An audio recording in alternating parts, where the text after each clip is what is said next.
thlir tu le ngai thla tu zong zong te in zawa in chibai ga buk le vek cheuni voina hianin chanchin thar duam tak mai hriat tur om lea chu chu ange ani kan ti le chuanin youth icon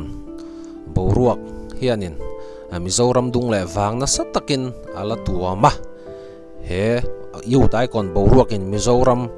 atuama hi ala re tak tak theilowa englipui ma hianin he youth icon boruak hi ala chem kiang tak tak theilo ni youth icon top 10 chin in thilan don chi rang rang te video karon upload to thina an fans te an chat thin khop maya an fans te hi fak lo theilo din huna hianin an ding tlat maya an fans te malak na zara heng tianga kan youth icon top 10 chinina thil pek thatak tak men dong hi an fans te le kan youth icon 2024 top 10 chin te po hi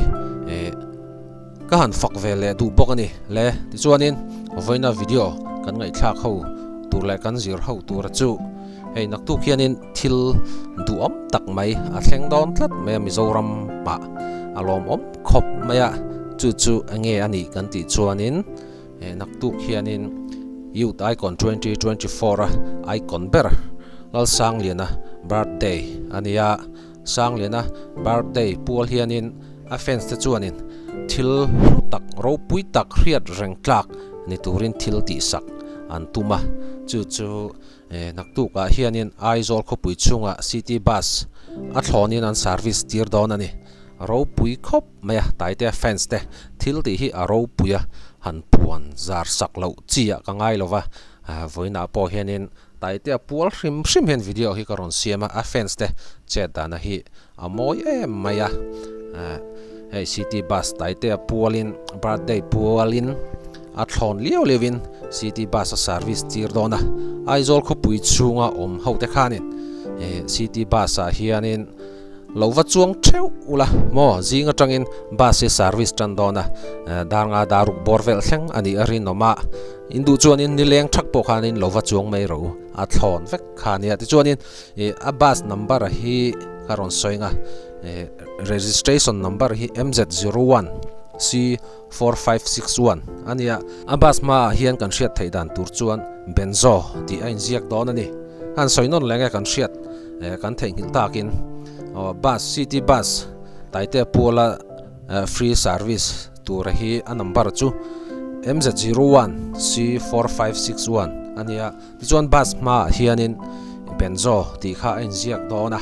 a bus driver turi lal din puya driver fel tak mai ania lal din puya city bus driver tur hianin taite puala service tur ni wang hianin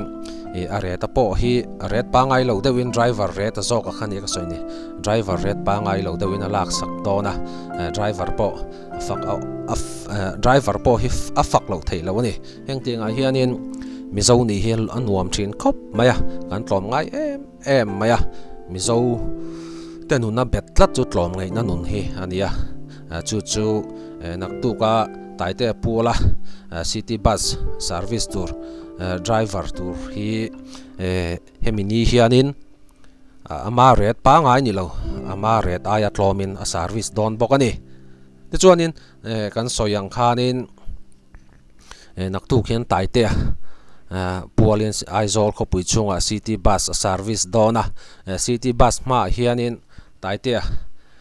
banner lian tok men ron tar dona in huvek inarin oma nak tu khuan waranga kandama khowarte kan hu theite ni chuanin city bus ma khanin taite banner lian tok tak mai happy birthday ti emo an ron tar turangai taila chuta chuanin aizol khochunga taite fans lo zong zong te po kha a free in chuang vek theidon ani a ro pui don khop maya fak tlak te chu fak mai tur ania taite fans te an che tha khop maya ni dang le zela po hun lo lakal le zel tura po youth icon 2024 al sang liana taite hi lo backup zel tur po khan kan han som vele ngal bok cheuni le